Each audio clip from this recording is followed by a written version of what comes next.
মাতঙ্গিনী সেবা প্রতিষ্ঠান recharge for ঠান্ডামণি বাসকে recharge for কোলাঘাটের সোনার মেয়ে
আমরা তাকে সংগঠিত করব।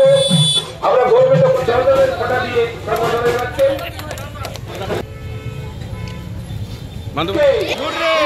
প্রশিক্ষক বিশাল ঘরোই আগমনে উত্তর আগমনে বাঁচতে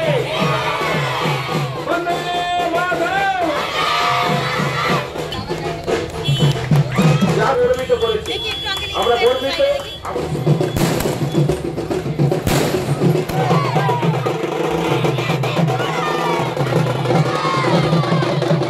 ঠান্ডামণি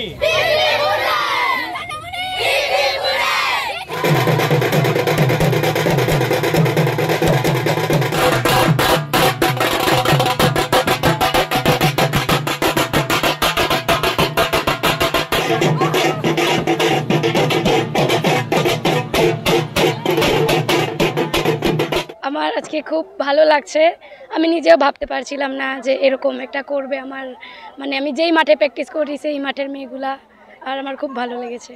বাবা মা কাকি মামিরা সবাই গেছে। হ্যাঁ, একসাথে ফিরেছি। মুম্বাই আলাদা আলাদা হয়ে গেছে। ফার্স্ট হাফেই মানে আমাদের টিম 1-0-তে স্কোর খায়। তারপরে ওরা সব মানে ঘাবড়ে গেছিল কি যে এই ম্যাচটা আর কিছু হবে না। যে তারপরে সবাই হ্যাঁ হ্যাঁ ওরা গিয়েছিল। তারপরে আমাদের টিম ভাবছিল যে আর এই ম্যাচটা হবে না হয়তো।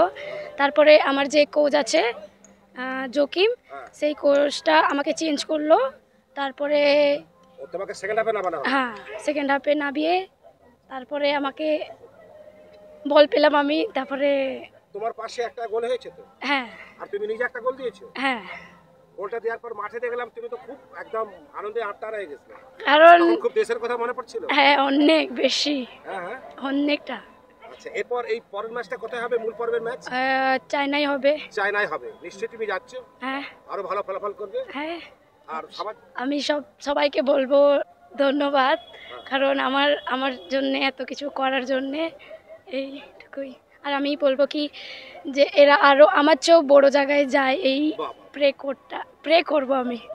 ইন্ডিয়া টিমে খেলেছিল আন্ডার-17-এ, ওখান থেকে এশিয়ান কাপে এএফসি কাপে কোয়ালিফাই করলো।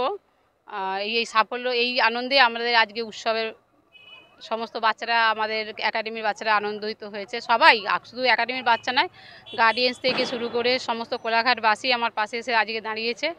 আর সবথেকে বড় কথা, সমস্ত ও যে স্কুলে পড়ে সে স্কুলেও স্যাররাই এসে উপস্থিত হয়েছে আজকে ওকে উৎসাহিত করার জন্যে। আমরা তো আছি, আর সবাই না থাকলে তো আমরা কিছুই নয়, সবাই আমাদের পাশে এসেছে। ও স্কুলের স্যাররা আছে, একাডেমি সেক্রেটারি আছে। আজকে সুজন স্যার নেই, উপস্থিত নেই, কিন্তু ওখান থেকে উনি ওনার জন্য সম্বোধনার কথা বলেছে যে ওনার যা যা প্রয়োজন আমাকে বলো। উনি ব্যাঙ্গালোরে আছে, সেখান থেকে উনি আমাদের সান্ত্বনা দিয়েছে যে উনি ফিরবে, পরশুদিনকে ফিরে ওর সঙ্গে আগে দেখা করবে বলেছে। আজকে নামবে বলে আমি এই অল্প টাইমের মধ্যে, আর আমাকে সাগরবাড়ি স্কুলে চন্দন স্যারও কিছুটা সাপোর্ট করেছে এই বুদ্ধিটা দেওয়ার জন্য। উনি আমার বুদ্ধিটা জুগিয়েছে, তারপর সেটাকে আমি বড় আকার নিয়েছি। অসীম কাকুর সাহায্য নিয়েছি, আর আমি বিশালের সাহায্য নিয়ে আমি এই কাজটা করেছি। আর সব বাচ্চাদেরকে নিয়ে সকালবেলা বাচ্চাদেরকে ডেকে এই প্ল্যানটা করা হয়েছে। আমার বাড়িতে আমি একাই নাচছি, আর সেটা কী করে বলবো, বলবো, একাই নেচেই যাচ্ছি। মারাও তো কোনো খেলা বুঝে না, কিন্তু তারাও আনন্দিত করছে, বলে আমি দেখবো। সবাই আনন্দ করছে। সবথেকে বেশি তো আমি আনন্দ করেছি, আর হচ্ছে ও গোল করে তো ও নিজে আনন্দ করেছে, আর সবথেকে ওর পুরো ফ্যামিলি আনন্দ করেছে। আমার একাডেমির সব বাচ্চারা সকালে এসে দিদি ঠান্ডামণি এমন গোল করেছে, খুব খুশি। সব বাচ্চারা খুশি, গার্ডিয়ানসরা খুশি, আমি তো খুব খুশি। আর ওর স্কুল তো আমাকে সঙ্গে সঙ্গেই ফোন করেছে, স্কুলের স্যাররা সবাই ফোন করেছে, সবাই আনন্দিত। আমরা ওর গোলেতেই আমরা আনন্দিত। আমি এটাই বলবো যে ও তো একটা মেয়ে, আর ও আজকে না, সবথেকে একটা বিষয়, ও তো জানতো না এই আমরা একটা ছোট প্রোগ্রাম করেছি বলে। ও আমাকে বলছে, দিদি আজকে কি বিকালে প্র্যাকটিস আছে? বিকালে আমি বললাম, বিকালে তো প্র্যাকটিস থাকে না, কিন্তু তাহলে তুই যদি বলিস তোর জন্য রাখবো, কিন্তু দিদি আমি গিয়ে প্র্যাকটিস করব। আমি এটা খুশি যে একটা মেয়ের মধ্যে ক্লান্ত বোধ নেই, কিন্তু সে এসে কি বলছে আমি আবার প্র্যাকটিস করব। আমি এটাই বলবো প্রত্যেকটা প্লেয়ারকে, আবার প্রত্যেকটা ছেলে মেয়েকে এটাই বলবো যে নিজের মধ্যে চেষ্টাকে রাখতে হবে, নিজেকে পরিশ্রমী হয়ে উঠতে হবে। শুধু আমরা কিছুই করি না, আমরা তো সে পাশে থাকি। যে প্লেয়ার সে তাকে নিজেকেই উঠতে হয়, তার নিজের সাকসেস থেকে নিজেকেই খুঁজে নিতে হয়। কেউ পাশে, আমরা তো জাস্ট এমনি আছি, কিন্তু ওর সফলতা ও নিজেই অর্জন করেছে, আমরা কিছুই নয়। আর সত্যি আমরা সাফল্য, ও না যদি না খেলতো ও হতো না সম্ভব। আর ওর বাড়ির সবাইকে বলবো অসংখ্য ধন্যবাদ ওই মেয়েকে পাঠানোর জন্য মাঠে, আর আমার হাতে তুলে দেওয়ার জন্যে। আর সবথেকে বলবো সব কোলাঘাটবাসী, আর সবথেকে ওর স্যার, ওর স্কুলে যে সাগরপাড়া স্কুল প্রচুর হেল্প করেছে আমাকে ও ঠান্ডামণিকে বড় করার পিছনে। তোমার যা যা লাগবে আমি তোমাকে হেল্প করব। একাডেমির সুজন স্যার আছে, বিশ্বনাথ মিয়া স্যার আছে, সমস্ত সব একাডেমির সন্দীপ কাকু সবাই হেল্প করেছে। কোলাঘাটবাসী এখন সবাই আমাকে হেল্প করে। আর আমি এটাই চাইবো যে আমার অভাব কিছুই নেই, শুধু আমার মাঠের একটু সমস্যা আছে, বাথরুমের সমস্যা আছে, এগুলো আমার দিলে আমার খুশি হবো। আর কিছু আমি এটাই বলবো প্রত্যেক প্লেয়ারের জন্য, এটা বলবো মেয়েদের জন্য, বলবো মা বাবাকে, ভয়ে অনেকে বাচ্চাদেরকে পাঠাতে চায় না, কিন্তু বাচ্চারা মোবাইল ফোন নিয়ে বাড়িতে বসে থাকছে। আর মা বাবাদেরকে বলবো বাচ্চাদেরকে মাঠে পাঠান, যাতে মাঠমুখী করুন, আর মোবাইল ফোন থেকে দূরে সরে থাকুক, ভবিষ্যৎ যেন উজ্জ্বল হোক তাদের। মাঠ হচ্ছে একটা বিকাশ ঘটায় বা ছেলে মেয়েদের জন্য উন্নতির জায়গা, আর অনেক উন্নতি হয়, যে বাচ্চাদের অনেক শারীরিক গঠন তৈরি হয় মাঠ। আমি এটাই বলবো সবাই যে বড় প্লেয়ার হবে এমন নয়, কিন্তু মাঠমুখী হওয়া প্রয়োজন শরীর সুস্থ থাকার জন্য।